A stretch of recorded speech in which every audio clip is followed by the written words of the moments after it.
स्वदेशी incredible SI news. कोट लखनऊ मुस्लिम राष्ट्रीय मंच संघ का एक आनुषंगिक संगठन है जिसका विधि प्रकोष्ठ का मैं सलाहकार हूँ। आज इंद्रेश कुमार जी, जो माननीय इंद्रेश कुमार जी मुस्लिम राष्ट्रीय मंच के मार्गदर्शक और संघ के जो है वो राष्ट्रीय प्रचारक हैं, उनका संबोधन होना है। विषय है वक्फ संशोधन अधिनियम।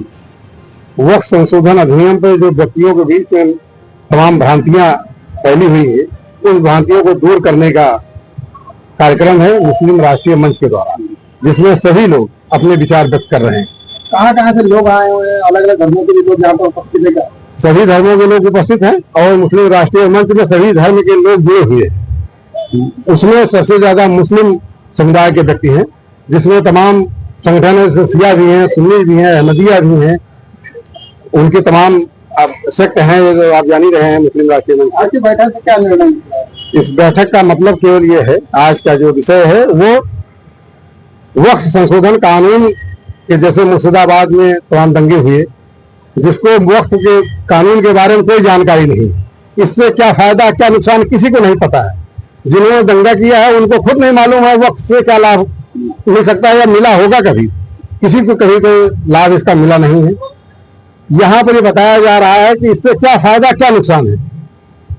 किसी गरीब को कोई फायदा हुआ है पुराने कानून से कि नहीं हुआ है, ऐसा कभी कोई भी नहीं बता सकता। मुझके वक्त से वक्त के मुतवल्ली ही वक्त के जमीनों का फायदा पूरा उठाते रहे हैं, उसी को समझाने का विषय है आज मुस्लिम राष्ट्रीय मंच का जो आज कार्यकर्ता सम्मेलन बुलाया गया। किन मुद्दों को लेकर के बैठक बुलाई गई है और कौन से क्या उद्देश्य आगे का क्या रणनीति है?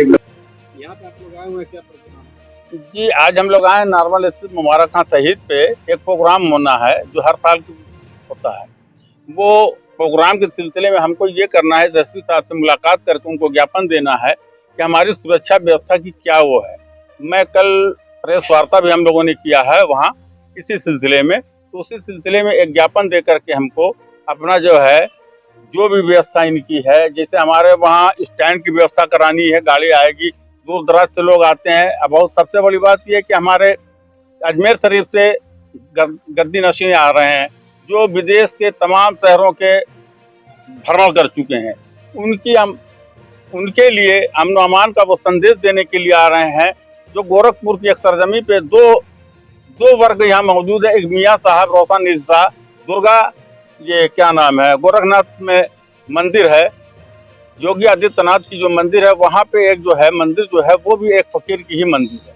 तो दो तो यहाँ ऑलरेडी मौजूद है, तीसरे ये आ रहे हैं, तो इनकी गरिमा को हमको बरकरार रखना है ताकि ये आमे और शांति का एक पैगाम दे करके जाएं यहाँ से। उसकी व्यवस्था के लिए हमें एसएसपी साहब से मुलाकात करके ज्ञापन देना है। इसी सिलसिले में हम लोग आए हुए हैं। मेरा नाम उजैर अहमद है। आज जैसा अभी आपके साथी ने बताया कि सुरक्षा व्यवस्था को लेकर के आप आए, क्या कुछ आपकी डिमांड है, क्या कहना चाहिए? देखिए, हजरत मुबारक खां शहीद रहमतुल्लाह अलैह का जो है सालाना उर्स 3 दिवसीय 25, 26, 27 अप्रैल को होना निश्चित है। और आपको मालूम है कि घंटा घर से लेकर और नखास होते हुए या बक्सीपुर से घंटा घर होते हुए जो विस्तार गलियारे का विकास कार्य हो रहा है, उसमें तमाम मलबे पड़े हुए हैं। उस मलबे को हटना बहुत ज़रूरी है, क्योंकि सलमान चिश्ती दरगाह अजमेर शरीफ के गद्दी नशीन जो आ रहे हैं, वो लगभग 100 से 150 देशों का भ्रमण भी कर चुके हैं। और उसी सिलसिले में गोरखपुर भी पहली बार किसी बड़े दरगाह के गद्दी नशीन गोरखपुर में तशरीफ ला रहे हैं। ये गोरखपुर वालों के लिए फख्र की बात है और वो पैगाम मोहब्बत का देने आ रहे हैं। हम चाहेंगे कप्तान साहब से कि उनकी सुरक्षा के लिए जो है बहुत तगड़ा इंतजाम होना चाहिए और जलूस रोड का खास तौर से जलूस में वो शिरकत करेंगे, उस जलूस में भी सुरक्षा व्यवस्था की इंतजाम होना चाहिए। और मेले में हजारों की तादाद तीनों दिन जो है लगातार 24 घंटा चलता रहता है। तो पार्किंग की व्यवस्था बहुत अच्छी, क्योंकि नॉर्मल में पहले होता था, नॉर्मल में विकास काम हो रहा है, वहाँ पार्किंग का व्यवस्था इस समय नहीं हो पाएगा। तो बगल में एक कन्या स्कूल है नॉर्मल की, वहाँ अगर जो व्यवस्था हो जाएगा पार्किंग का, तो मेल जारीन को कोई दिक्कत नहीं होगी। मैं इमाम चौक मुतवल्ली एक्शन कमेटी जिला अध्यक्ष अब्दुल्ला। नंगे भूखों को बिठा देंगे तो वो क्या करेंगे? वो सिर्फ चोर बाजारी करेंगे, अपना पेट भरेंगे, कभी दूसरे के बारे में सोचेंगे नहीं। तो आप जितने भी देख लीजिए, जो पक्ष से रिलेटेड लोग हैं, सबके पेट बड़े बड़े हैं। सभी चार्टों का फैसला इस पे आप विचार करिए, ना कि आप त्राईमाम करते रहिए। पूरे भारतवर्ष में आपने हाहाकार मचा रखी है। मुर्शिदाबाद में जो आप लोग कर रहे हैं, शर्म आनी चाहिए कि चुल्लू भर पानी में डूब मरिए। अगर कोई बात है तो आप हुकूमत को बाकायदा पत्र के साथ लिखिए, वो आपकी बात पे विचार करेंगे, देखेंगे, सोचेंगे, समझेंगे। ऐसा नहीं है कि नहीं सोचेंगे, क्योंकि हुकूमत अंधी, गूंगी या बहरी नहीं है, वो आपकी बात को समझेगी। लेकिन ये गलती हमारी है, हम घरों से निकल के दंगे फसाद करेंगे, हिंदू मुस्लिम के नाम पे अगर हम झगड़ा फसाद करेंगे तो चुल्लू भर पानी में डूब करना चाहिए। ये हमारे हिंदुस्तान की तहजीब नहीं है, ना हमारी ये संस्कृति है। इसलिए मेरी ये गुजारिश है तमाम देशवासियों से कि आप भारत को फिर से 1947 या जलियांवाला बाग मत बनाइए, काम हवा देने का काम मत करिए। मैं अपनी बात को और आगे बढ़ाते हुए एक शेर सुनाना चाहूंगी चाटुकार लोगों के लिए। जो सीढ़ियां उन्हें मुबारक जिन्हें छत तक जाना है, सीढ़ियां उन्हें भी वरना कोई खौफ है, चाहे वो कोई भी आ जाए सामने। जहाँ पे बात इंसानियत की आएगी और कत्लो गारत की आएगी तो हम सब एकजुट हैं, एक साथ हैं। ना यहाँ कोई धर्म है, ना जात है, ना पंथ है। उससे पहले हम हिंदुस्तानी और इंसान हैं। इस पे हमें गौर करना चाहिए।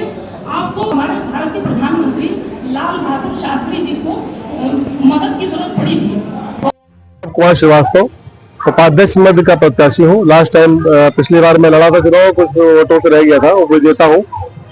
और प्राथमिकता तो हमारी शुरू से ये रही है कि एक तो महिलाओं को चैम्बर मिले, महिलाओं को भी हमारे वहाँ चैम्बर की सुविधाएं होनी चाहिए जो अभी तक नहीं मिलती है, उनका एक अपना कुछ परसेंटेज होनी चाहिए। दूसरा ये कि जो जूनियर अधिवक्ता है, हमने देखा है कि अक्सर कोर्टों में जब वो खड़े होते हैं तो उनकी बेलों की सुनवाई, जैसे कोई बहुत बड़ा अधिवक्ता पहुंचता है साधारण तरीके से उसकी सुनवाई हो जाती है, लेकिन जूनियर अधिवक्ता की सुनवाई नहीं हो पाती है, उसमें डेट पे डेट लग जाती है, जिससे जूनियर अधिवक्ता का हरेसमेंट होता है, वो आगे चल के परेशान होता है, उसका मनोबल टूटता है। ये गलत। जो न्याय व्यवस्था है वो सबके लिए एक समान होनी चाहिए, और इसके लिए हम लोग जब पदाधिकारी होंगे तो निश्चित है कि हम लोग जो जुडिशरी है उसके साथ बैठ के मीटिंग करेंगे कि न्याय व्यवस्था सबको एक समान होनी चाहिए, कोई बड़ा है छोटा है इस तरह से उसका बंटवारा नहीं होगा। ये युवाओं के लिए देखते हैं, बाहर का फंड उस पर अलाउ करेगा तो उससे युवाओं के आगे जो कुछ भी हम लोग कर पाएंगे मदद। बाकी उनके आगे चल के जो, क्योंकि हमारे वहाँ लॉ चेंज हो गया है, बीएनएस आ गया है, तो उससे संबंधित सेमिनार लगाए जाएंगे, उनको नए नए किस तरह से क्या नियम है सब बताए जाएंगे, उस तरह से कुछ न कुछ किया जाएगा। क्या कहना चाहेंगे अपने मीडिया के माध्यम से? समस्या से बस यही कहना है कि सब लोग मन लगा के जो है हमारा समर्थन करें और आगे, क्योंकि हम लोग प्रैक्टिशनर